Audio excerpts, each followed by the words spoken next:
ನಮಸ್ಕಾರ ವೀಕ್ಷಕರೇ, busy plus ಪಕ್ಕಾ ಸುದ್ದಿ ವಾಹಿನಿಯ ಸುದ್ದಿ ಬೆಳಕಿಂಡಿಗೆ ಸ್ವಾಗತ. ನಾನು ನಿಮ್ಮ ವಾಹಿನಿಯ ವರದಿಗಾರ ಸಂಗಮೇಶ್ ಕುಶಿಗಿ. ಅಶೋಕನ ಶಿಲಾಶಾಸನ ಉಲ್ಲೇಖದಂತೆ ಪ್ರಗತಿಪರವಾಗಿ ಪ್ರಯತ್ನ ಮಾಡಿದರೆ ಹಿಂದುಳಿದವರು ಬಡವರು ಎನ್ನದೇ ಸಾಮಾನ್ಯನೂ ಕೂಡ ಅಸಾಮಾನ್ಯ ಸಾಧನೆ ಮಾಡಬಹುದು ಎಂದು ಕೊಪ್ಪಳ ವಿಶ್ವವಿದ್ಯಾಲಯದ ಉಪಕುಲಪತಿ ಪ್ರೊಫೆಸರ್ ಡಾಕ್ಟರ್ ಎಸ್.ವಿ. ದಾಣಿ ಅವರು ಹೇಳಿದರು.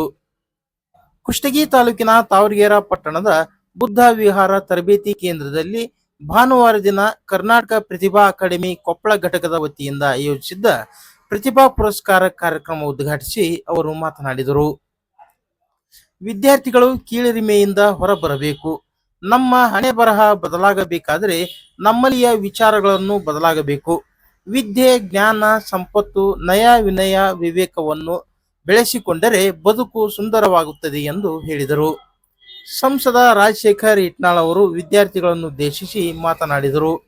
ಸರ್ಕಾರಿ ಪ್ರಥಮ ದರ್ಜೆ ಕಾಲೇಜು ಸಮಾಜಶಾಸ್ತ್ರ ವಿಭಾಗದ ಪ್ರಾಧ್ಯಾಪಕ ಡಾಕ್ಟರ್ ಯಮನೂರಪ್ಪ ವಾಯ್ ಉಪನ್ಯಾಸ ನೀಡಿದರು.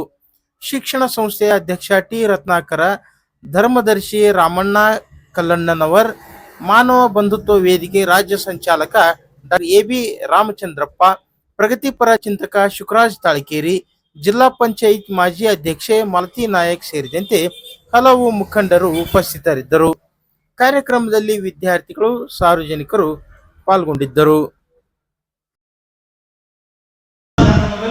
ಒಂದು ವಾಕ್ಯ ಬರ್ತದೆ, ಅದನ್ನು ನಾವೆಲ್ಲರೂ ಮನನ ಮಾಡಬೇಕು. ಏನು ಅಂತಂದ್ರೆ, ಒಳ್ಳೆಯ ಫಲವನ್ನ, ಸುಖವನ್ನ ಪಡೆಯುವುದು ಕೇವಲ ಬಲ್ಲವನು ಮಾತ್ರವಲ್ಲದೆ ತೀರಾ ಸಾಮಾನ್ಯನು, ಹಿಂದುಳಿದವನು, ಬಡವನೂ ಕೂಡ ಪ್ರಯತ್ನಶೀಲನಾದರೆ ಸ್ವರ್ಗ ಸುಖವನ್ನ ಪಡೆಯಬಹುದು. ಅಜ್ಞಾನಿಯಾಗಲಿ ತಿಳಿವಂತಸ್ಥನಾಗಲಿ ಉತ್ತಮ ಪ್ರಯತ್ನಶೀಲನಾಗಬೇಕು. ಆಗ ಬಹಳ ಕಾಲದವರೆಗೆ ಅವರಿಂದ ಇಂಥ ಒಂದು ಪ್ರಯತ್ನ ನಡೆದಿದ್ದೇ ಆದರೆ, ಪ್ರಗತಿಪರ ಪ್ರಯತ್ನವನ್ನ ಮಾಡಿದ್ದೇ ಆದರೆ ಯಶಸ್ಸನ್ನು ನಾವು ಪಡೆಯೋದಕ್ಕೆ ಸಾಧ್ಯ. ಇಂಥ ಮಾತುಗಳನ್ನು ಅಶೋಕ ತನ್ನ ಶಾಸನದಲ್ಲಿ ಕೆತ್ತಿಸಿಟ್ಟಿದ್ದಾರೆ. ಅದಕ್ಕೆ ನಾವು ಇವತ್ತು ನಾವು ಹಿಂದುಳಿದ ವರ್ಗದಲ್ಲಿ ಓದಿವಿ, ಅಥವಾ ನಾವು ಕನ್ನಡ ಮಾಧ್ಯಮದಲ್ಲಿ ಓದಿವಿ, ಅಥವಾ ನಾವು ಸರ್ಕಾರಿ ಶಾಲೆಯಲ್ಲಿ ಓದಿವಿ, ಈ ಕೀಳಿರಿಮೆಯನ್ನು ತೆಗೆದು ಹೊರ ಬಂದಿದ್ದೆ ಆದರೆ ಸಾಮಾನ್ಯ ಕೂಡ ಅಸಾಮಾನ್ಯವಾದಂತಹ ಸಾಧನೆಯನ್ನ ಮಾಡೋದಕ್ಕೆ ಸಾಧ್ಯ ಆಗುತ್ತೆ. ಅದಕ್ಕೆ ಡಾಕ್ಟರ್ ಬಿ.ಆರ್. ಅಂಬೇಡ್ಕರ್ ಅವರು ಅವಾಗ ಏನು ಹೇಳ್ತಿದ್ರು ಅಂದ್ರೆ, ದೈವ ಸೃಷ್ಟಿಯಲ್ಲಿ ಮಾನವರೆಲ್ಲ ಒಂದೇ, ಸ್ಪೃಶ್ಯ ಅಸ್ಪೃಶ್ಯ ಎಂಬುದು ಮಾನವ ನಿರ್ಮಿತ ಭೇದ ಭಾವ. ಅದನ್ನ ತೊಡೆದು ಹಾಕಲು ಬೇಕಾದುದು ಮಾನವೀಯ ಅನುಕಂಪ ಮತ್ತು ಔದಾರ್ಯ. ಈ ಸಮಾನತೆಯನ್ನ ಸಾಧಿಸಬೇಕಾಗಿದ್ರೆ ನಮಗೆ ಬೇಕಾದದ್ದು ಏನಂದ್ರೆ ಶಿಕ್ಷಣ. ಆ ಶಿಕ್ಷಣದಿಂದ ಮಾತ್ರ ನಾವು ಸಮಾಜದಲ್ಲಿ ಸಮಾನತೆಯನ್ನು ತರೋದಕ್ಕೆ ಸಾಧ್ಯ ಅಂತ ಹೇಳಿ ಡಾಕ್ಟರ್ ಬಿ.ಆರ್. ಅಂಬೇಡ್ಕರ್ ಅವರು ಆಗಿಂದಾಗೆ ಹೇಳ್ತಿದ್ರು. ಮತ್ತೆ ಎಲ್ರಿಗೂ ಅವ್ರು ಏನು ಕರೆ ಕೊಡೋದಂದ್ರೆ, ನಾವು ಪ್ರಾಮಾಣಿಕ ಪ್ರಯತ್ನ ಮಾಡಬೇಕು.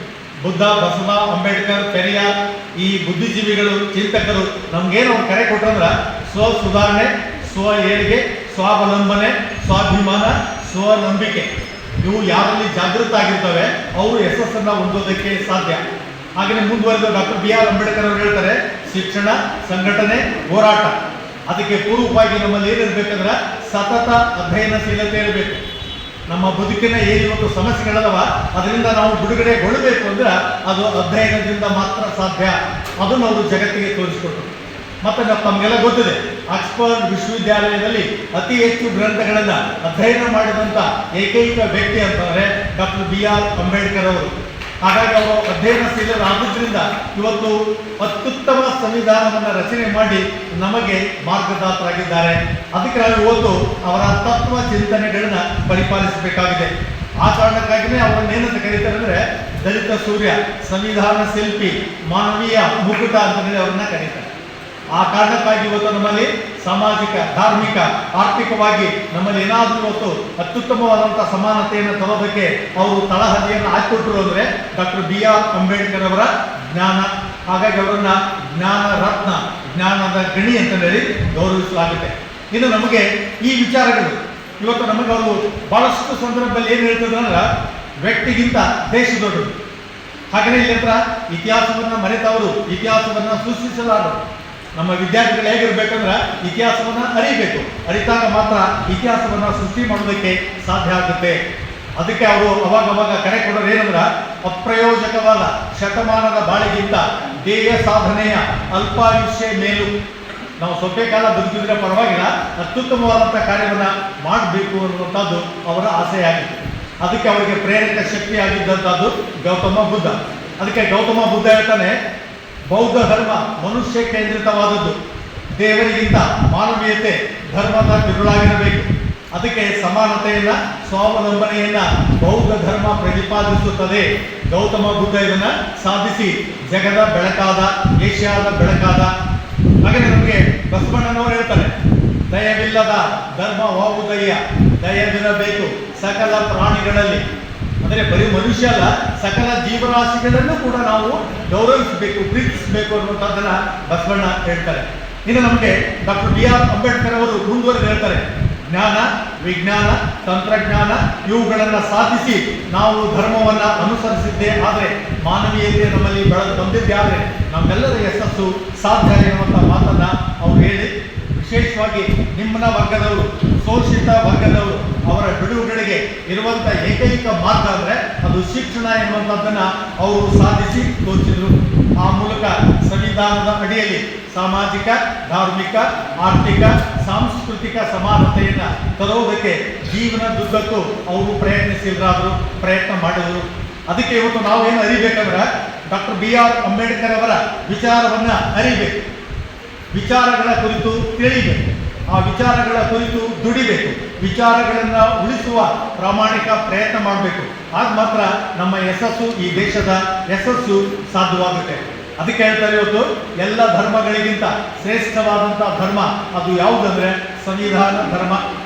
ನಮ್ಮೆಲ್ಲರನ್ನ ಕಾಯುವಂಥದ್ದು, ನಮ್ಮೆಲ್ಲರಿಗೆ ರಕ್ಷಣೆಯನ್ನು ಕೊಡ್ತಕ್ಕಂಥದ್ದು, ನಮ್ಮೆಲ್ಲರಿಗೆ ಸಮಪಾಲನ, ಸಮಬಾಳನ್ನ, ಸಾಮಾಜಿಕ ನ್ಯಾಯವನ್ನು ಕೊಟ್ಟಿರುವಂಥದ್ದು ಯಾವುದು ಅಂದರೆ ಅದು ಸಂವಿಧಾನ.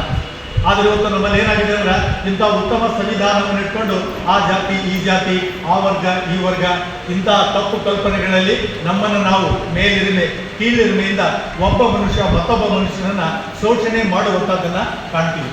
ಆದರೆ ಶರಣರಾದಂಥವರು, ದಾಸರು, ಫಕೀರರು, ಧರ್ಮೋಪದೇಶಕರು ಏನು ಹೇಳ್ತಾರೆ ಅಂದರೆ, ಜಾತಿ ಅನ್ನುವಂಥದ್ದು ನಿಷ್ಪ್ರಯೋಜಕ ಅಂತ ಹೇಳಿ ಅವ್ರು ಹೇಳ್ತಾರೆ. ಅದಕ್ಕೆ ನೋಡಿ ಒಂದು ಕಡೆ ಹೇಳ್ತಾರೆ, ಅಕ್ಕಮ್ಮ ಅನ್ನುವಂಥ ಒಬ್ಬ ಶರಣ ಹೇಳ್ತಾರೆ, ಆವ ಕುಲವಾದಡು ಆಚಾರವೇ ಪ್ರಾಣ ಅಂತ ಹೇಳ್ತಾಳೆ. ಅಷ್ಟೇ ಅಲ್ಲ, ನಮ್ಗೆ ಮತ್ತೊಬ್ಬ ವಿದ್ವಾಂಸರು ಹೇಳ್ತಾರೆ, ಕನಕದಾಸರು ಏನು ಹೇಳ್ತಾರೆ ಅಂದರೆ, ಕುಲವೆಂದು ಒಡೆದಾಡದಿರಿ, ನಿಮ್ಮ ಕುಲದ ನೆಲೆಯನ್ನೇನಾದರೂ ಬಲ್ಲಿರ ಅಂತ ಹೇಳಿ ಅವತ್ತು ಜಾತಿಯನ್ನು ಅವರು ಪ್ರಶ್ನೆ ಮಾಡ್ತಾರೆ. ಅಷ್ಟೇ ಅಲ್ಲ, ಆವಿನಾಳ ಕಲ್ಲಯ್ಯ ಅನ್ನುವಂಥ ಒಬ್ಬ ಶರಣ ಹೇಳ್ತಾನೆ, ಬ್ರಾಹ್ಮಣ ಮೊದಲಾಗಿ ಸ್ವಪಚ ಕಡೆಯಾಗಿ ಎಲ್ಲರಿಗೂ ಜನನ ಒಂದೇ. ಅಂದರೆ ನಾವೆಲ್ಲರೂ ಮನುಷ್ಯರು ಅನ್ನುವಂಥದ್ದನ್ನ ಆ ಶರಣರು ಹೇಳುವುದು. ಮತ್ತು ನಮಗೆ ಮತ್ತೊಬ್ಬ ಬಾಚಿ ಕಾಯಕದ ಬಸವಣ್ಣಯ್ಯ ಒಂದು ಮಾತು ಹೇಳ್ತಾನೆ, ಕುಲಗೋತ್ರ ಜಾತಿ ಸೂತಕದಿಂದ ಕೆಟ್ಟವರು ಕೋಟ್ಯಾನು ಕೋಟಿ. ಅಂದ್ರೆ ನಾವು ಜಾತಿ ಜಾತಿ ಜಾತಿ ಅಂತೇಳಿ ಕೋಟ್ಯಾನು ಕೋಟಿ ಜನ ನಾವು ಕೆಟ್ಟು ಹೋಗಿದ್ದೀವಿ, ಈ ಜಾತಿ ಅನ್ನುವಂಥದ್ದು ತೆಗೆದು ಹಾಕಬೇಕು ಅನ್ನುವಂಥದ್ದನ್ನು ಹೇಳ್ತಾರೆ. ಇನ್ನು ಮಡಿವಾಳ ಮಾಚೆ ಎನ್ನುವಂಥ ಒಬ್ಬ ಶರಣ ಹೇಳ್ತಾರೆ, ಆ ಜಾತಿ ಈ ಜಾತಿ ಎನ್ನಬೇಡ, ಮಾನವ ಜಾತಿ ಒಂದೇ ಅಂತ ಹೇಳ್ತಾರೋ. ಅಷ್ಟೇ ಅಲ್ಲ, ಮುಂದುವರೆದು ಮಾದಾರ ಚೆನ್ನಯ್ಯ ಮಾತು ಹೇಳ್ತಾರೆ. ಅವ್ರೇನು ಹೇಳ್ತಾರೆ, ಮನುಷ್ಯ ಯಾವುದಕ್ಕೆ ಶ್ರೇಷ್ಠ ಅಂದರೆ, ನಡೆ ನುಡಿ ಸಿದ್ಧಾಂತಗಳು ಒಂದಾದಲ್ಲಿ ಕುಲ ಒಲೆ ಸೂತಕವಿಲ್ಲ ಅಂತ ಹೇಳ್ತಾರೆ. ಅಂದರೆ ನಮ್ಮ ನಡೆ ಮತ್ತು ನುಡಿ ಚೆನ್ನಾಗಿತ್ತು ಅಂದರೆ ನಮ್ಗೆ ಯಾವುದೇ ಜಾತಿ ಅಲ್ಲಿ ಅಡ್ಡ ಬರೋದಿಲ್ಲ ಅಂತ ಹೇಳಿ ಮಾದಾರ ಚೆನ್ನಯ್ಯ ಉಲ್ಲೇಖಿಸ್ತಾರೆ. ಇನ್ನು ನಮಗೆ ಸಾಕಷ್ಟು ಜನ ಈ ಥರದ ಶರಣರು ಹೇಳಿದ್ರು ಕೂಡ ನಾವೇನು ಮಾಡ್ತೀವಿ, ಶೀಲ, ಮೇಲು, ಕೀಳು, ಜಾತಿ ಇದೆಲ್ಲ ಹೇಳ್ತಾ ಹೋಗ್ತೀವಿ.